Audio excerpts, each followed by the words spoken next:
आज आम्ही एक छोटीशी ट्रिप पळसधरी या श्री स्वामी समर्थ मंदिराला भेट देण्यासाठी निघालो. बदलापूरवरून ट्रेन पकडून ट्रेनमध्येच आम्ही घरून बनवलेला नाश्ता केला आणि त्यानंतर पळसधरीला पोहोचलो. पळसधरीला पोहोचल्यानंतर तिथे फोटोशॉपी करून जंगलातून वाट काढत निसर्गरम्य वातावरणामध्ये आम्ही निघालो. श्री स्वामी समर्थ मंदिराला जाताना वाटेत आम्हाला कालकाई मातेचं मंदिर दिसलं. तिथं आम्ही थोडंसं प्रसन्नतामुळे आम्ही फोटो काढले. त्यानंतर आम्ही गावात वाट काढत श्री स्वामी समर्थ मंदिरात पोहोचलोच. त्यानंतर रांगेत उभे राहून स्वामी समर्थ मंदिरातील मठाचे दर्शन घेतलं.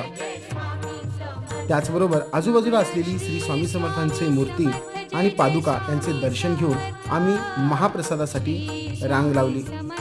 महाप्रसाद घेताना आम्हाला खूप आनंद झाला. महाप्रसाद घेतल्यानंतर आम्ही आमची ताटे स्वच्छ धुली. बाहेर आल्यानंतर आम्हाला दिंडीचं सुद्धा दर्शन घडलं. त्यानंतर आम्ही पळसधरी